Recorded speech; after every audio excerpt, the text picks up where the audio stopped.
Good evening, everyone. Welcome. We're glad to see each of you here tonight. And I'd just like to say something before we get started in our presentation tonight. Tonight we're going to be talking about some of the corruption that's happening to our food supply. And I know that the information can maybe seem a little bit discouraging and depressing, but I would like you to take the attitude that this is knowledge that's going to empower you to make better choices which will have a positive impact on your health. So I'd like you to look at the information from that side of it as we present the topics that we'll be talking about tonight, instead of from the negative side of it, that it's very overwhelming and discouraging and depressing. So to start with, what if someone were to tell you that a chemical added to food could cause brain damage in your children, and that this chemical could affect how your children's nervous systems formed during development, so that in later years they may have learning or emotional difficulties? What if there was scientific evidence that these chemicals could damage a critical part of the brain known to control hormones, so that later in life your child might have endocrine problems? Suppose evidence was presented to you strongly suggesting that the artificial sweetener in your diet soft drink may cause brain tumors to develop and could cause the same brain lesions as MSG. What if it could be demonstrated that all these types of chemicals could possibly aggravate or even precipitate many of the neurodegenerative brain diseases such as Parkinson's disease, Huntington's disease, ALS, and Alzheimer's disease? Would you be upset to learn that these additives have no other purpose than to enhance the taste of food and simply to boost sales? Tonight we're going to be talking, first of all, in our presentation about excitotoxins. How many of you have heard about excitotoxins? Okay, a couple of you have. Excitotoxins are something that have just in the very recent past here become made more aware, and that's due in part largely to Dr. Russell Blaylock. And I'll also be quoting from Dr. George Schwartz and Dr. John Olney, and they have all done research into the topic of excitotoxins. And Dr. Russell Blaylock has put out a very interesting book, which I highly recommend, and it's called Excitotoxins, The Taste That Kills. It's a very excellent book to read to give you information on the subject of excitotoxins. But let's start tonight by defining what excitotoxins are. So here's a definition. Excitotoxins simply are amino acids which in excess cause neurons, which are nerve cells, to fire repeatedly, causing cell damage or death within 1 to 3 hours, and hence the term excitotoxin. Now we're going to break this down a little bit because maybe this is not real understandable as a definition first off. So let's look at a definition of amino acids, because excitotoxins are amino acids in excess.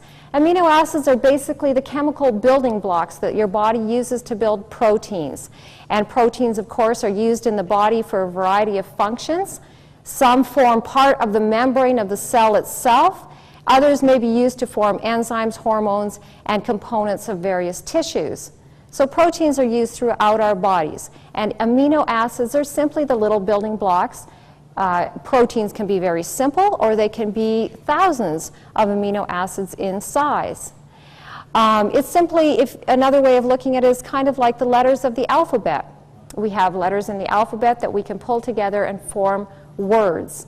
And your body will pull together amino acids to form proteins, the same type of thing. So let's go back to our definition of excitotoxins. Excitotoxins are these little building blocks of proteins, but it's in excess, and that's the part that I want you to remember. The amino acids themselves are not the problem. The problem is the excess of these amino acids. And what these excess amino acids cause to happen, we will see as we go through our presentation tonight. And this will cause something, cell damage or death within 1 to 3 hours. So it's an excitotoxin, okay? Now the key ones that I want to mention tonight, there's over 70 identified excitotoxins, but these would be the key ones. Glutamate and aspartate would be the two that you would probably be most familiar with. Glutamate, of course, in the form of MSG, and aspartate, of course, in the form of aspartame NutraSweet. Those would be more the forms that you would be familiar with them. And cystoic acid we'll talk about as well. So those three. You can remember those three names. They will come up a little bit later in our presentation. So excitotoxins are causing cell damage or death within our brains within 1 to 3 hours. It's a very short time that this damage is occurring. And it's occurring in the areas where we have learning, cognitive thought, reason, memory. It's the higher centers of the brain where the damage is occurring. And to me, when I first learned that, I found that very disturbing. And I hope you find it disturbing too, and that it will prompt you to make healthier choices in your food. Okay, glutamate. Glutamate is an important neurotransmitter. A neurotransmitter allows neurons to communicate between each other. And glutamate is responsible for opening a calcium channel in the neuron so that calcium can move into the cell. The result is a number of important chemical reactions which stimulate connected neurons.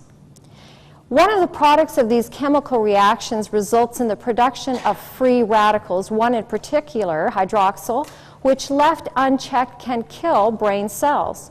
Fortunately, the free radicals are absorbed by antioxidant vitamins such as C, E, and beta-carotene. So in our normal day-to-day living, there will be the production of these toxic free radicals within our bodies, but thankfully, I believe God has a system in place which can offset that toxic byproduct.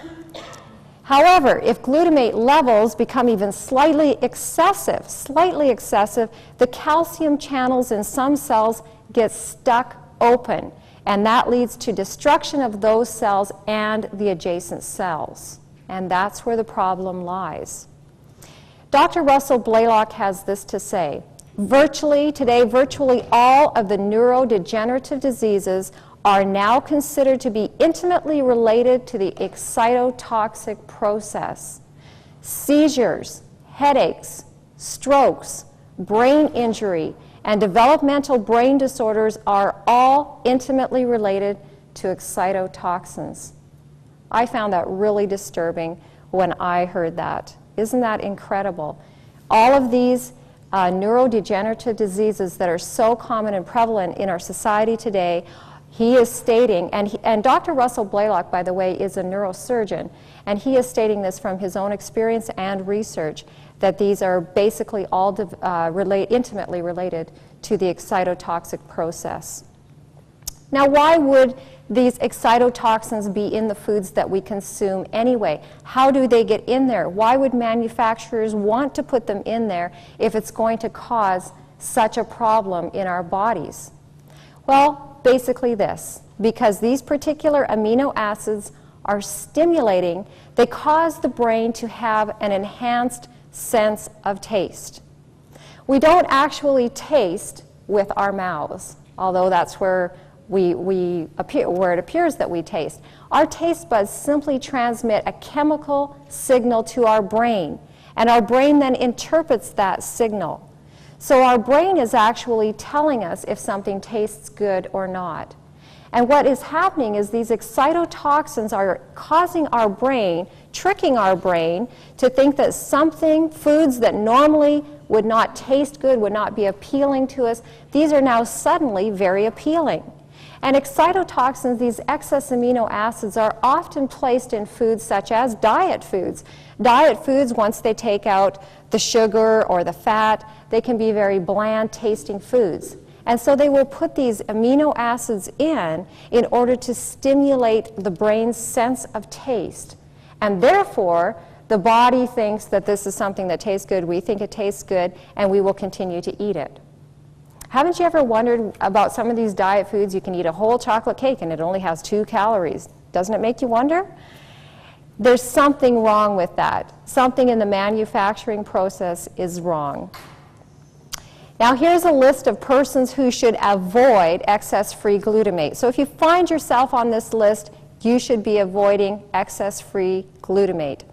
Infants and children, pregnant women, if you have hypoglycemia, that's low blood sugar, if you have low brain energy or brain fog, obesity, mood or psychological disorders, learning disabilities, seizures, headaches or migraines, immune system related disorders, vitamin or mineral deficiencies, if you're a woman of childbearing age, if you have hormone or endocrine gland related disorders, asthma or allergies, tinnitus, that's ringing in the ears, disease of the brain such as Alzheimer's disease, most other chronic diseases, or if you're just a health conscious person. If you found yourself on that list, you should avoid excess-free glutamate. It's something you want to stay away from. Now I'd like to give you a list of additives that contain MSG. These additives on this first list here always contain MSG. Now you may not have time to jot them all down, so if you don't, the DVDs will be available to you later. They will be producing these. I'm not sure how long it's going to take to produce them, but you can get the DVD and get the information from the DVD if you don't get it all down. But monosodium glutamate, hydrolyzed vegetable protein, actually anything hydrolyzed or autolyzed, if you see that on a list of ingredients, you do not want to consume it. And in a moment I'm just going to explain to you the process of how they hydrolyze vegetable protein. So hydrolyzed vegetable protein or hydrolyzed plant protein, all of those. They sound harmless, but they always contain MSG. If it says plant protein extract, that's another one that you will want to avoid. Sodium caseinate or calcium caseinate, often found in firm tofu, for those of you that may eat tofu. Yeast extract. Yeast extract would be the #1 ingredient on Marmite, if you're a person that uses Marmite for your seasoning. Textured protein. Rudy will be sharing with you a little bit later here. Textured vegetable protein, the actual process of how that is made. Autolyzed yeast and hydrolyzed oat flour. Any of those ingredients, if you find them on labels, you want to avoid consuming that. I want you to think, too, that this is not something that's causing damage 10 years down the road or 15 years down the road. This is happening to your brain cells within 1 to 3 hours of ingesting this substance into your body. That is rapid. Now, you might think, well, it shouldn't really be a problem if a few little brain cells die. You know, what's the big deal? And you know what? It wouldn't be something that would be noticeable for one time or a couple of times. But I want you to think about this. When brain cells die, that is essentially what happens when you receive a concussion. How many of you have heard of Muhammad Ali? Maybe you've seen him on TV. Have you noticed something about him when they're interviewing him? Very slow. He's very slow in speaking. He has a hard time forming his words and his thoughts. There's a lot of difficulty there. And that's because he is what's called punch drunk. He's been hit in the head so many times, having received so many concussions, that it's actually noticeable. They call that punch drunk. And this is actually the process that happens over a course of time of ingesting excitotoxins into your body. You may not notice it over the course of a year or even 2 years. But as you continue to ingest on a regular basis, it's like receiving a little concussion every day of your life. And eventually that will become noticeable because, as I said, it's affecting the higher centers of the brain. It's affecting memory. It's affecting our learning processes, our ability to concentrate. So to me, that's very, very significant. Now, hydrolyzed vegetable protein, here's the actual process of how this is made. It's also referred to as vegetable protein or just simply plant protein. If you see that on the label, don't consume it. It sounds harmless, but it's not harmless.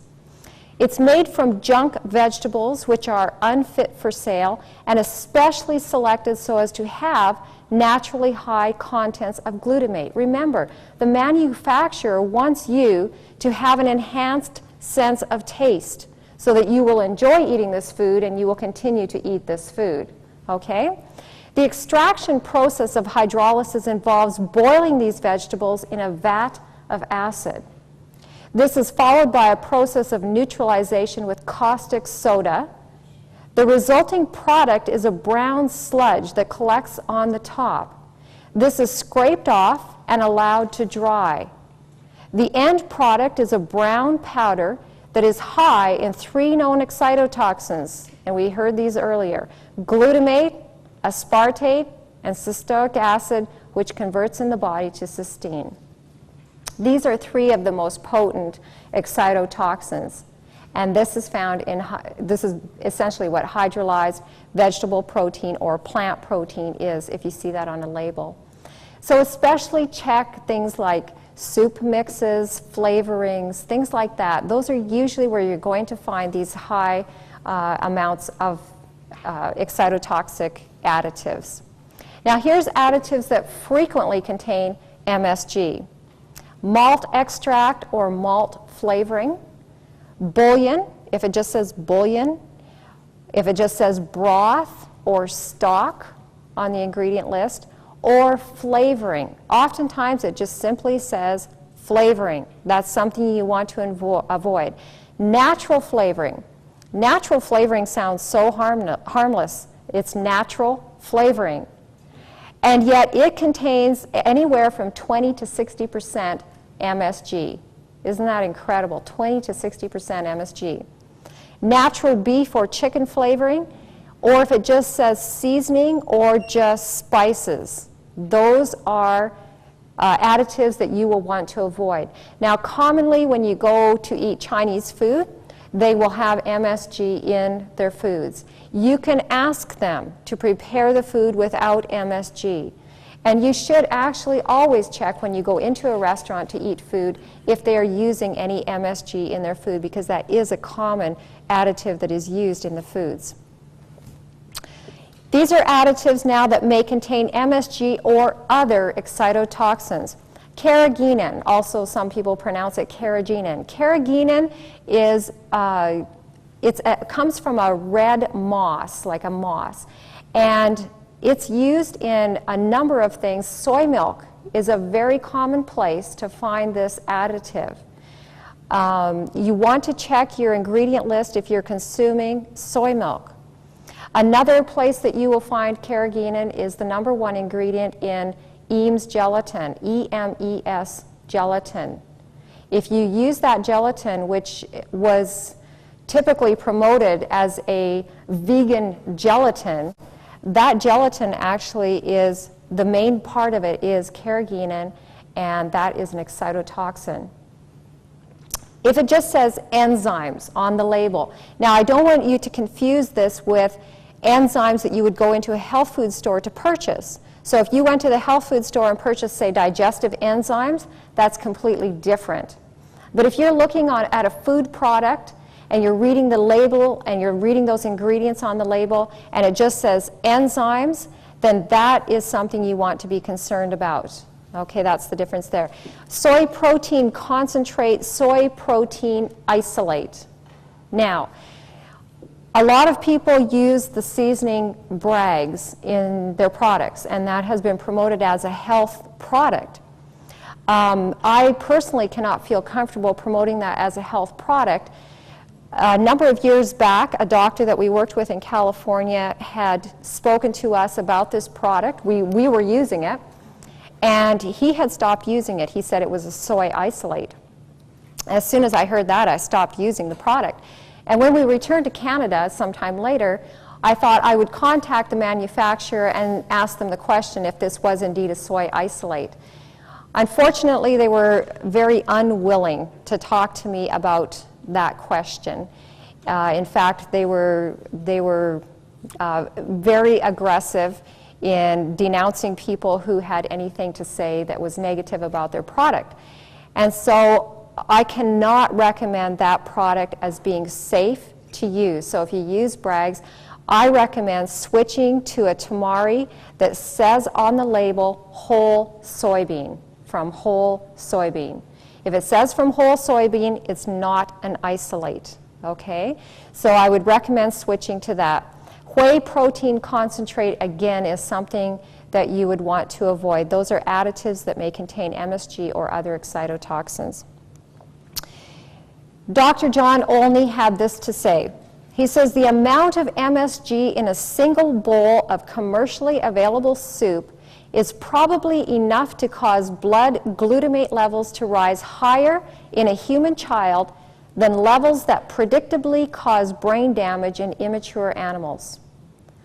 Children are very susceptible to the effects of excitotoxins in their developing bodies.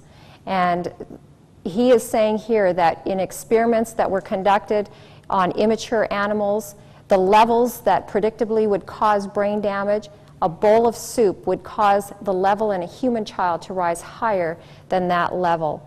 And to me, if I had young children, I would be concerned about that. This is a quote from a book called Counsels on Diet and Foods. And as a Christian, I believe that Satan is trying to destroy the minds of God's people. And this is what this quote says: Satan is constantly on the alert to bring the race fully under his control. His strongest hold on man is through the appetite, and this he seeks to stimulate in every way possible. And I believe that we really need to be careful about what we are putting in our body. The Bible tells us that our bodies are the temple of God, and we need to guard carefully what goes into our body, and our minds need to be protected from the effects of some of these additives that are in the foods. We were one of those people that went from a meat-eating diet, we switched over to a vegetarian diet. And of course what we did was we got all the meat analogs. If anybody doesn't know what they are, that would be like imitation hot dogs, imitation chicken bits, and so on and so forth, all these things. And as I went to the cupboard and I looked at the ingredients, I was shocked. Because I'd sit down and enjoy these things. I could eat a whole can of these things and just enjoy them. And now I understood why it was I was enjoying those things. They were stimulating and destroying my brain at the same time. Now I'm going to show you some things that may be shocking. You can write these things down. Just write down the name. And if you find these names on your current food products, if I was you, it would be in the garbage can in less time than it took to realize what was in there. Because these things are extremely dangerous. And you know, the fall of Adam and Eve was due to appetite. And I think we could fall into the same category. I think the devil knows exactly how to tempt us, get that appetite going. And we try to do the right thing, but we end up in a wrong place trying to do the right thing. So let's just have a look here. TVP, as Jeannie explained, textured vegetable protein. The flour can be dissolved in lye and then treated in an acid bath so that the protein is deposited in finely spun threads, which are then wound on a spool. It is then glued, colored, flavored, and cut into meat-sized chunks. The FDA does not require manufacturers to list specific flavoring ingredients on food labels. Monosodium glutamate, Jeannie already went through this, MSG, highly dangerous substance. Propylene glycol, does anyone know what that is? Well, antifreeze, right? You know, you'll find this in some ice creams. Used to be common in ice cream quite a bit. Makes the ice cream so soft so it's not so rock hard. Well, here's what you're ingesting if you're eating this stuff. Implicated in contact dermatitis, kidney damage, and liver abnormalities. It can inhibit skin cell growth in human tests and can damage cell membranes, causing rashes, dry skin, and surface damage. It may be harmful by inhalation, ingestion, or skin absorption. May cause eye irritation, skin irritation. Exposure can cause gastrointestinal disturbances, nausea, headaches, and vomiting, and central nervous system depression. Sounds good so far, doesn't it? I'd want to make sure my ice cream was real soft with that stuff in there, or whatever else they want to put it in. By the way, it works great in car engines. I think that's where they should leave it, you know? A published clinical review showed propylene glycol causes a significant number of reactions and was a prime irritant to the skin, even in low levels of concentration. Prime irritant. Lactose. Have you ever seen this? Okay, lactose. It is present only in the milk of mammals and is subject to a genetic disease called galactosemia. Caramel color. You've seen that. Okay, the World Health Organization said that the use of ammonia compounds in the production of caramel for food was unacceptable. It produced convulsions in test animals. Yet the FDA considers it safe. Blue number 1, blue dye number 1. It causes cancer when ingested and malignant tumors at the site of injection. It has been banned in all the European Commonwealth countries, as well as Austria, Finland, Norway, Sweden, and Switzerland. But it's generally regarded as safe by the FDA. Red dye number 3. Studies on animals have verified that this dye is a carcinogen. This dye may be linked to gene mutation. These things were in the foods I was eating. And I wondered to myself, how much of my brain have I got left? Is there any reasoning facility left? Because I consumed quite a bit. And I used to have a lot of bowel problems, I want to tell you. Used to have, but not anymore. Carrageenan, Jeannie already went over that, has cancer-causing abilities. Disodium inosinate. That's inosinic acid, and it's prepared from meat extract, also from dried sardines. Check your vegetarian foods because you're going to find this in there. It's supposed to be vegetarian, but look, it's animal product derived. Lactic acid. It's produced commercially by fermentation of whey, cornstarch, potatoes, and molasses. It is caustic in concentrated solutions when taken internally or applied to the skin. Caustic means it burns. Now, if we're ingesting this into our bodies, what's it doing to the sensitive lining of the esophagus, stomach, small intestine, large intestine? You know, we really ought to think. Just because it tastes good doesn't necessarily mean we should eat it. We should use our brain. You see, I picture it like this. You go to the grocery store. You're trying to do what's right, and you've got a war going on inside your body. Your tongue wants one thing, and now that you have an education, your brain wants something else. So here you are in the grocery store aisle, and you're there where the frozen pizzas are. And the tongue says, oh, they look pretty good, don't they? And the brain says, yes, but I know what's in there. And the tongue might say, but you know, we've been really good for 2 weeks, haven't had a thing. How about a small piece? And the brain should say, if you don't behave yourself, I'm going to take you to a different aisle. Now, do you see what I'm talking about? We know that war, don't we? It's going on inside all of us every single day. And it is a fight. If you think it's easy to overcome appetite, think again.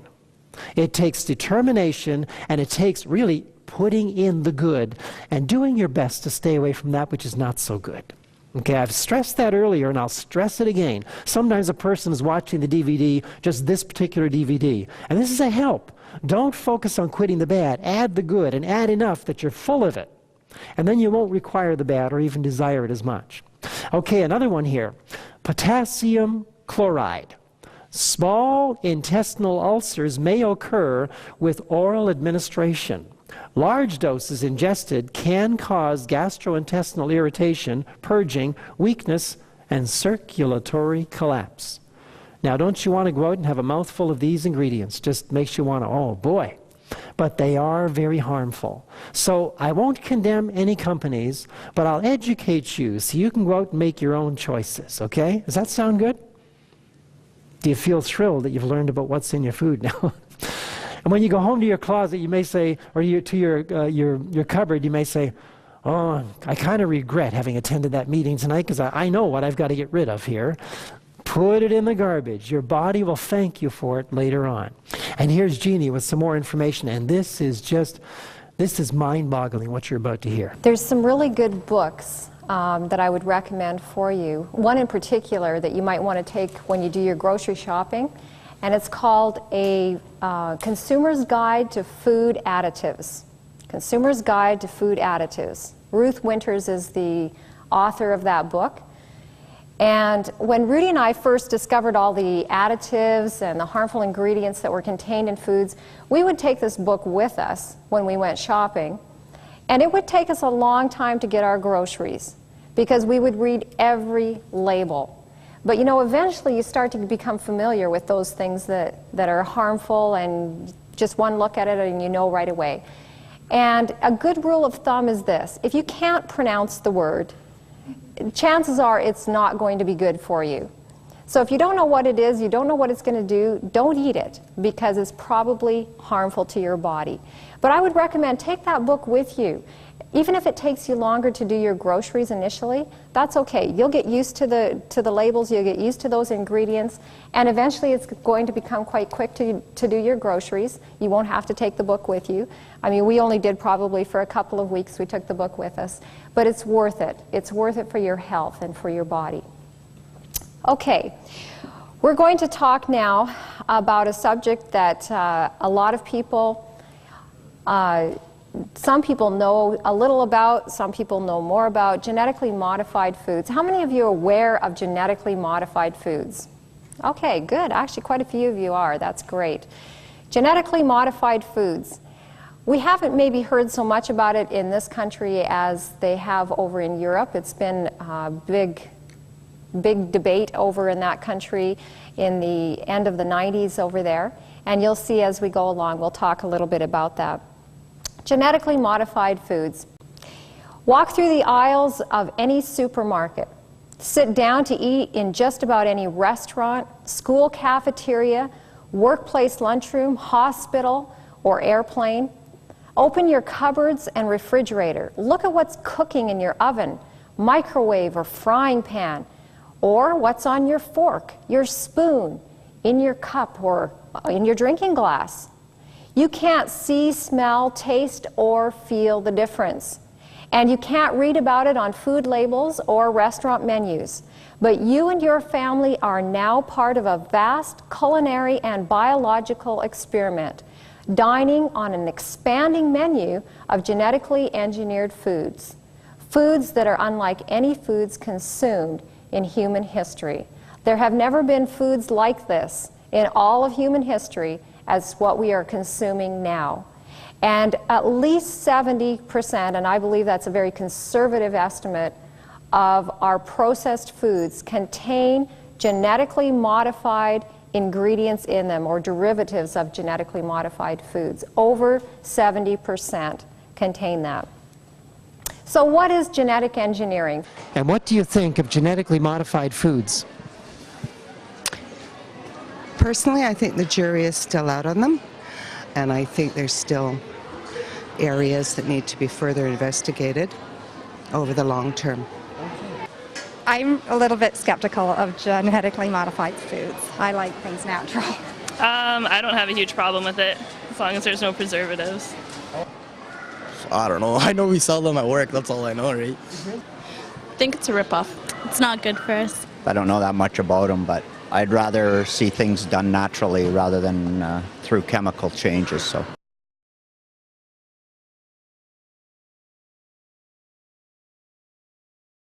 Genetic engineering is basically the practice of altering or disrupting the genetic blueprint, known as DNA, okay, of living organisms, and then patenting these altered genes and selling the resultant gene foods, seeds, or other products for profit.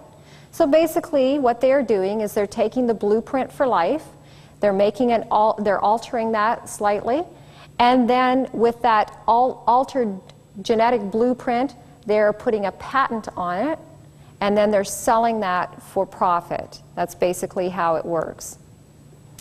Scientists transfer an indeterminate amount of genetic information, or DNA, from one or more organisms across species boundaries into another host organism to create an entirely new genetically engineered organism. So it's going across species boundaries, and that to me is very significant. This is something that has not been done before. This is new science that they're working with, and it's not traditional breeding, as we'll see later on. We'll talk a little bit about that. This is actually crossing species boundaries. So now an organism is made up of cells. We're organisms.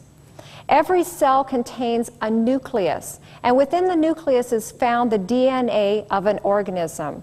The DNA is the intelligence center. It's a dynamic storehouse of genetic material. And like the manager of a company, the DNA is sensitive and alert to every nuance of activity and information all around it, absorbing and processing and responding to the needs of the cell all of the time. Most of the structure of DNA is very little understood. And because it's non-coding for protein, which is what DNA does, it codes for protein, it is commonly regarded as junk and ignored. This includes 97% of human DNA. Nobody has a clue what will happen if these junk elements are changed.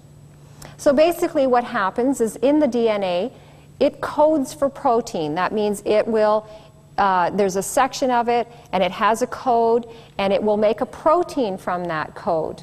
And that protein is then used in our bodies, possibly as a hormone, possibly as a structure, as an enzyme, something like that. But 97% of it in the human DNA is non-coding for protein. That means it doesn't code for protein, and so it's considered junk. Anything that is non-coding for protein is regarded as junk. This is a picture now of the double helix structure of DNA. You may remember that from years gone by in school. And you'll see there in the center portion, that's basically expressing the idea of a gene that's being expressed there. And the gene is what we're talking about now. Scientists will find a gene that produces a certain or codes for a certain protein that they want that certain genetic characteristic, and so they will splice that gene, and that is the gene then that they are going to now insert across species boundaries into another organism. So I'm going to try to make this simple for everyone to understand the process that takes place here. Genetically modified organisms are created by taking genes from organisms such as bacteria, viruses, or animals, and then inserting them into other often unrelated species. Unlike traditional breeding, genetic engineering creates new organisms that would never occur in nature, creating new and unpredictable health and environmental risks. Now, the reason I have the tomato and the fish there is because that is one of the crossing that is done. They will take certain characteristics from the fish and cross that into a tomato. Now I have a question for you. If you significantly change the structure or the blueprint for something, does that change what the structure will be? If the blueprint is changed, is the structure going to be different? Yes, it will be different, won't it? Okay, so they're taking the blueprint of a tomato and they're changing the structure of that blueprint. So no longer can we truly say that is a tomato, because it's now a cross between a tomato and a fish. Do you follow me? It's truly not a tomato, and it's truly not a fish. So now scientists have created organisms that never would occur in nature. And the part that is disturbing about this technology is this new organism that is created has the ability to carry on, and it can mutate and so forth, okay?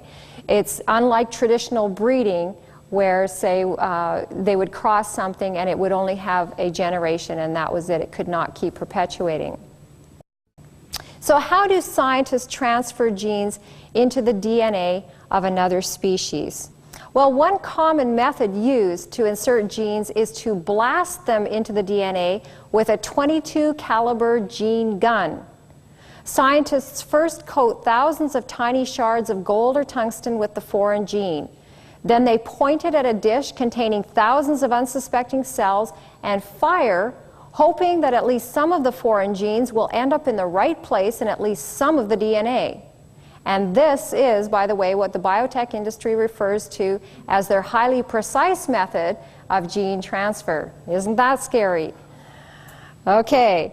Now, not only do they have to use this gene gun, they have to have something called a vector or a vehicle, and they use viruses or bacteria because something, once they shoot that at the cell, something has to actually take it inside the cell and start perpetuating that gene that they want to get inside the cell.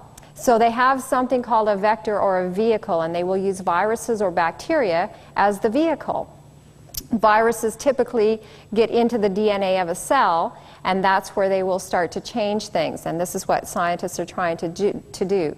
They also have to have something called a genetic promoter, and a genetic promoter is simply the switch that turns the whole thing on, because it's one thing to get this new gene inside the DNA, but something is going to have to flip the switch and turn it on so that it will start coding for protein. And very often what they use is something called the cauliflower mosaic virus. It's not from a cauliflower. It simply looks like a cauliflower. That's why it was named that way. It is a virus. And that is typically gene spliced into all of your genetically modified foods that they're modifying. So that's the little switch that turns the whole thing on. And then they have to have something called an antibiotic resistant marker gene, ARM. And what this does is once they get this little gene inside the DNA, and they've taken this gun and they've shot it at this dish containing all of these cells, they have to have a way to figure out which cells have actually been modified and which cells have not. And so what they do is they have this antibiotic resistant gene that's going to go in there, and now they're going to spray or cover the whole thing with antibiotics. The cells that die didn't get the transfer. The cells that survive did. That's kind of scary when you think about it. So now this new and genetically modified cell now has antibiotic resistance within it. I want you to keep that in mind. We'll talk about that as we go. So that's basically the little package that goes into the cell to cause this whole thing to happen. Now, to understand the effect of an additional gene on an organism, it's necessary to know in detail all of the ways that the DNA can change and the purpose of those changes in the life of the organism. So the question is, does science know? That would be the question. Jay Fagan has this to say. He says, genetic engineers can cut and splice genes very precisely in a test tube, but the process of putting those genes into a living organism is extremely imprecise, inaccurate, and uncontrolled.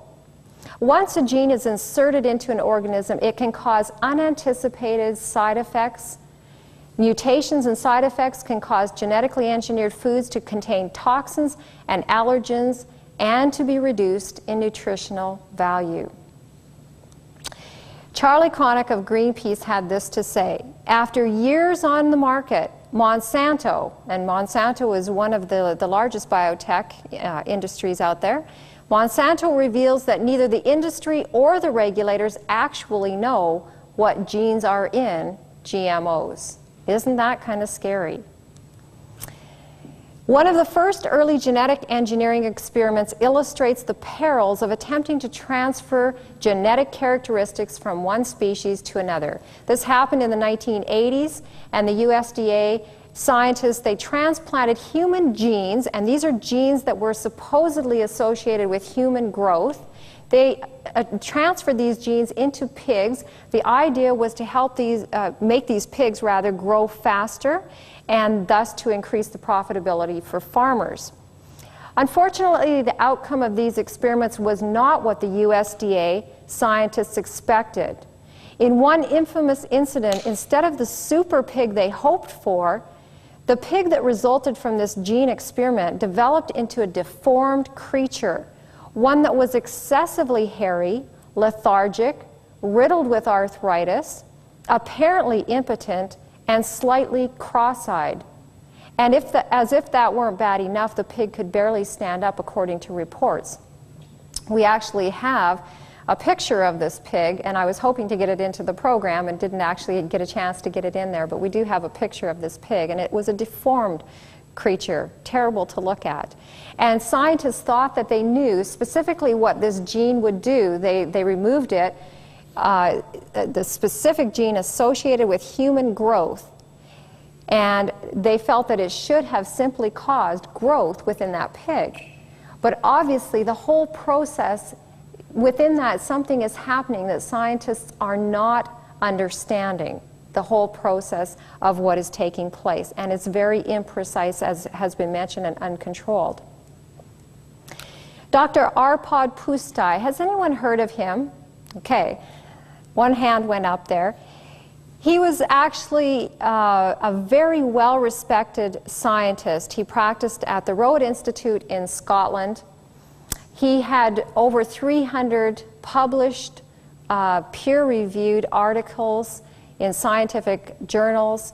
Very well-known, very well-respected scientist. In fact, was considered one of the top scientists that there were.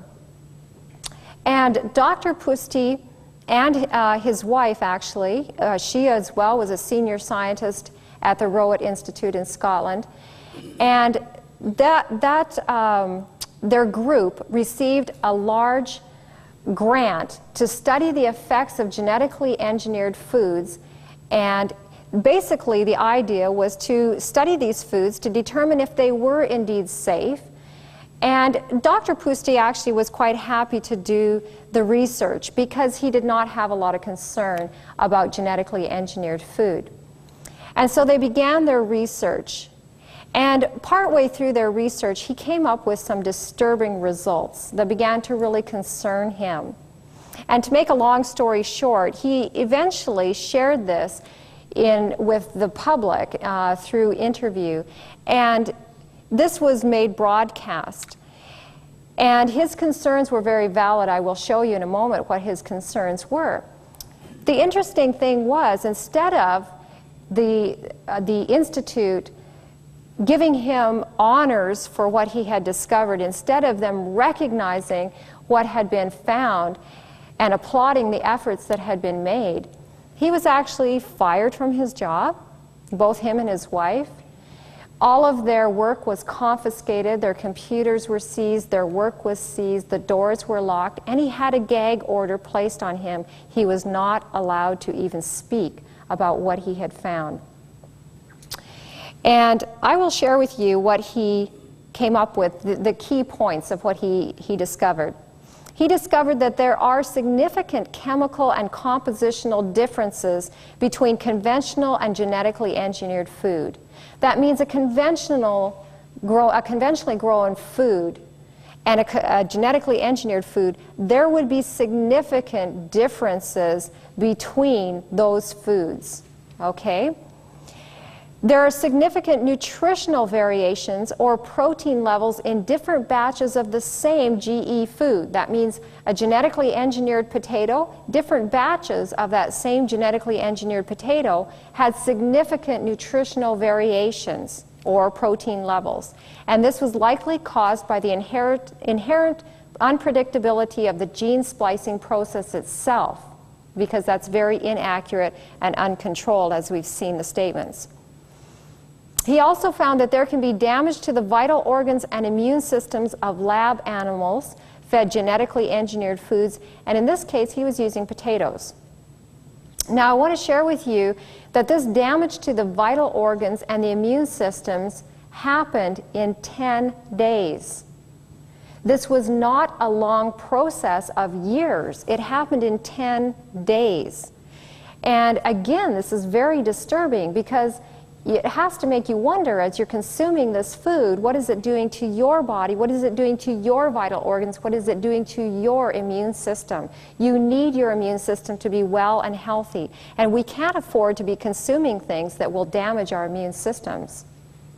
He also found that there's evidence that the cauliflower mosaic virus, which is gene spliced into almost all genetically engineered foods that we talked about, may be harmful to lab animals and therefore humans. So the actual virus itself, that promoter, that little switch that turns the whole thing on, his concern is that there could be harm coming from that to the human body.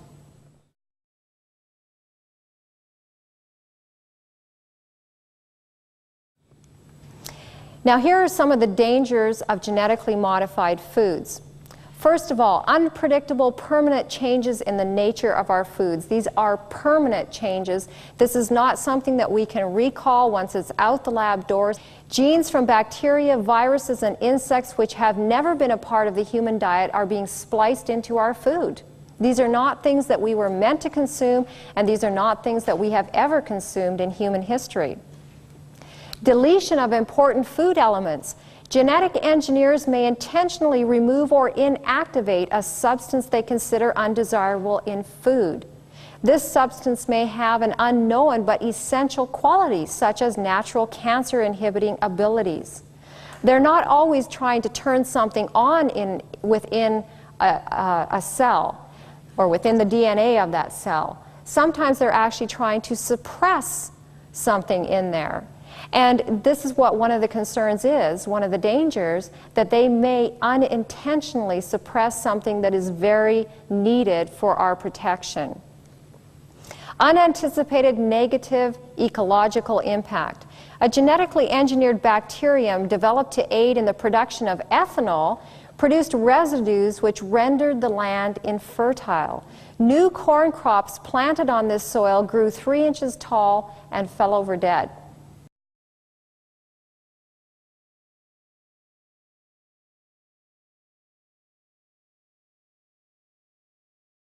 Many plants naturally produce a variety of compounds that are toxic to humans or alter food quality. Generally, these are present at levels which do not cause problems. Combining plant and animal species in genetic engineering may create new and much higher levels of these toxins. Corn and potatoes engineered to produce toxins that kill insects are now classified by the EPA as pesticides rather than vegetables. So this Christmas, as you have a nice heaping helping of mashed potatoes, you're going to have to wonder if that's actually a vegetable or is it a pesticide? Allergic reactions. Genetic engineering may transfer new and unidentified proteins from one food into another, triggering allergic reactions, and this is happening on a very steady basis right now. Millions of people who are sensitive to allergens will have no way of identifying or protecting themselves from offending foods. And it's been taking place in a number of areas. Horizontal gene transfer. This is quite a disturbing thing. In 2002, a study was conducted which was dubbed the world's first known trial of GM foods on human volunteers. Researchers demonstrated that a relatively large proportion of genetically modified DNA survived the passage through the human digestive system. And I want to pause there for a moment because biotech always tried to reassure the public and say it's not actually going to survive the passage through the digestive system. And that was their response to a lot of the concerns that scientists were proposing. But they found that it did survive the passage through. The GM soy that was present in the burger and the milkshake that was fed to subjects at the beginning of the experiment transferred its herbicide-resistant gene to the bacteria inside their digestive systems. The transfer occurred after only a single meal. That's disturbing. This means that the antibiotic-resistant marker gene could potentially result in new and dangerous antibiotic-resistant diseases. What this is saying simply is these subjects ate one meal containing a milkshake and burger, and the soy, the genetically modified soy that was in those products after that single meal transferred to gut bacteria. And what happened is that antibiotic-resistant marker gene, which is part of the package that goes in there, is now in their bacteria within their gut. And the promoter gene that flips on the switch, it turns that gene on 24/7. That means now that they have within their digestive tract antibiotic resistance to a certain antibiotic that is produced 24/7 in their bodies. And to me, this was very disturbing because we're seeing more and more resistance to antibiotics, and this could be one of the key reasons behind it. RBGH and IGF-1, recombinant bovine growth hormone. When cows are injected with recombinant bovine growth hormone, this is a genetically modified hormone, it results in the increase of IGF-1, that's insulin-like growth factor. Now, humans also have IGF-1. We have IGF-1, and it's chemically identical to that which is found in the cows. IGF-1 is not destroyed by pasteurization, so it remains intact in the milk we drink. So our bodies contain naturally IGF-1, and if we're consuming milk, it's not IGF-1 that the cows produce, it's not destroyed through pasteurization, and so we are consuming that now as well. And here is what the dangers are with drinking milk from cows that have received this genetically modified hormone. You have elevated levels of this hormone are directly related to cancer in humans. White males are 4 times more likely to get prostate cancer, and females are 7 times more likely to develop breast cancer. Breast cancer is on the rise. And there's an increased risk of lung cancer and colon cancer in both. So if you are drinking milk, that is something that you will want to be concerned about. The recombinant bovine growth hormone that's being injected into cattle, into cows. Farming. This is not actually a typo. One of the aims of transgenic animal research has been the production of additional proteins in the milk of mammals, particularly proteins that can be used as pharmaceutical drugs. Goats, cows, and sheep have been modified as highly efficient living pharmaceutical factories, continuously producing drugs in their milk within a new industry called farming. Some of the products of farming may be sold as nutraceuticals, part food, and part drug. So basically what they're trying to have happen now is within the milk of these mammals, they are going to be producing pharmaceutical drugs. That's the goal. That's what they're working on. Other modified hormones. Monsanto may soon seek marketing approval for recombinant porcine somatotrophin for injection into pigs to produce leaner pork. Basically, their goal is to control the food supply, and that we will one day, all of us, be consuming genetically modified foods. That is the goal. This is a quote from Dr. Herbert Lay. He's the former FDA commissioner, and he had this to say. He says, "The thing that bugs me is that people think the FDA is protecting them. It isn't. What the FDA is doing and what the public thinks it's doing are as different as night and day." This is the former FDA commissioner that's stating this. Here's some things that you can do. You can buy organic foods as much as possible. Try to support the organic food industry. That industry is working to preserve our food supply. And yes, the foods may be sometimes a little bit more expensive, but the quality is going to be there. And you will not be subjecting yourself to some of these dangers that we've been talking about. Ask your retailer to stock organic and non-GMO foods. Now, this can be quite an interesting experiment. I've tried it. And oftentimes when you talk to them about GMO foods, They'll look at you with a blank stare, or they'll tell you that, no, these tomatoes, they wouldn't be genetically modified because it doesn't say so on the box. And then you have an opportunity to share with them the things that you've learned. You can help your grocer to know that, you know what, in Canada, we don't have to label genetically modified foods. The government doesn't require genetically modified foods to be labeled. And so you can help educate your grocer as to the dangers that are in genetically modified foods, and that helps to spread the word. It helps to make others more aware of the dangers and things that they need to be on the lookout for. You can write to your MP. Often that's something that we don't really think about, but that is something that we can do. We can write to the government, and we can let them know that we want labeling on genetically modified foods. You know, in Europe, genetically modified foods have to be labeled. You can actually look at a label, and it will tell you that it contains something that's genetically modified. Now, why is it over there in Europe that they have the labeling, and here in North America we don't? It's because they stood up and they did something about it.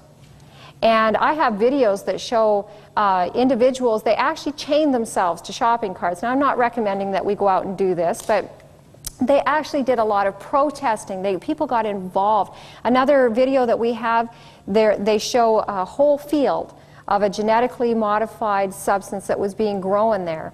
And individuals are going in and they're just pulling up all these plants, and the police are standing there watching. There was nothing that the police could do, and they're just pulling up this whole field of genetically modified crop. Now again, I'm not recommending that we go about it this way, but in countries where they have stood up and said, no, we don't want this, then they have had to go and make the changes. Retailers have had, manufacturers have had to make those changes. They've had to put the labeling. Government has had to put the labeling on. We have power as people, as consumers. And if we raise our voices, if we write to the government, if we tell them, listen, we want labeling on genetically modified foods so that we can make the choice. I can make the choice for my own body. You can make the choice for your own body if you want to consume it or not. Another thing is we can get the word out to as many people as possible. We need to share the information so that other people are aware of the dangers that are there. And continue to educate yourself about the foods that you eat. Don't stop after these lectures and say, wow, you know, I learned a lot, and leave it at that. Continue to educate yourself. Get the materials, get the books, and continue reading and studying. Now I want to go through very quickly some ingredients that may be genetically modified. Vegetable oils, so your soy, corn, cottonseed, or canola. The key foods that you need to worry about for genetically modified are potatoes, tomatoes, your corn. Those would be key foods that you would want to be careful of that are genetically modified. Soy, your soy basically, if it does not say that it's organic, it will be genetically modified. So if you buy soy that is not organic, you can be pretty well guaranteed it's genetically modified. So be careful of those particular foods. Margarine, soy flour, soy protein, any of your soy derivatives you have to be careful of. Soy lecithin, textured vegetable protein. Not only could it be a genetically modified ingredient, but as Rudy has shown, as we talked about a little earlier, it's an excitotoxin as well. It's not something on 2 counts, it's something that you don't want to put into your body. Cornmeal, corn syrup, any of your corn derivatives, dextrose, maltodextrin, fructose, citric acid, and lactic acid.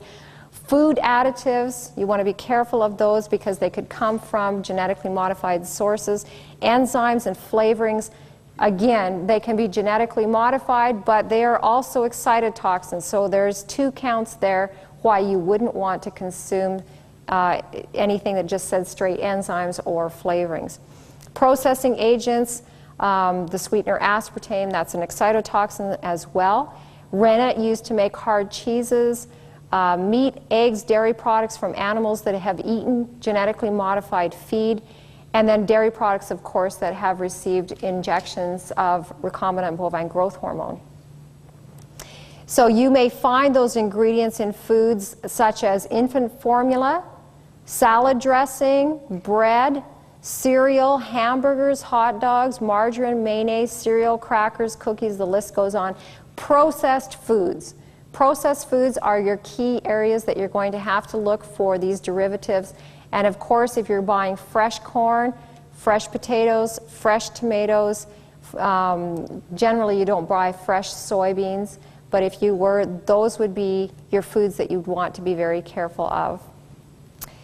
Okay, from the book Counsels on Health, we're told that God desires His people to be light bearers to a world lying in midnight darkness. God desires His light bearers to ever keep a high standard before them. By precept and example, they must hold this perfect standard high above Satan's false standard, which, if followed, will lead to misery, degradation, disease, and death for both body and soul. And that's what we really see happening as these foods are being manipulated in a way it's causing damage to both the body and it will to the soul as well. In closing, I just want to share with you, this is what God has to say to His people. He says, "Beloved, I wish above all things that thou mayest prosper and be in health, even as thy soul prospereth." God's wish for each one of you is that you be in health.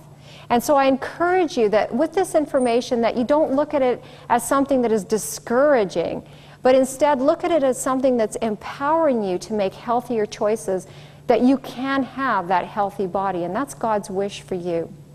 I'm just going to put a screen up. Well, maybe I'm not. I thought it was up there. I was going to put a slide up that showed the books that I would really recommend. Seeds of Deception is a very excellent book written by Jeffrey Smith, Seeds of Deception. And it will talk, he's written this in a very readable format, and he goes through all the whole thing that happened with Dr. Pustai. He goes through a lot of the problems with genetically modified foods and where the whole biotech industry is at. Another one is called Eat Your Genes. Okay, that's a very excellent little book as well to pick up. And there's some websites that you can go to. One website, Seeds of Deception, I believe it's .com, seedsofdeception.com, which is Jeffrey Smith's website. He's got a lot of information on there. And another one that I would recommend is The Campaign, which is called thecampaign.org, thecampaign.org. And that would be some good places for you to do some additional reading on the subjects of genetically modified foods and gather more information. So I hope that's been of help to you. Again, I just encourage you to use it in a positive way and look at it as a positive thing that you can do to have better health. Thank you.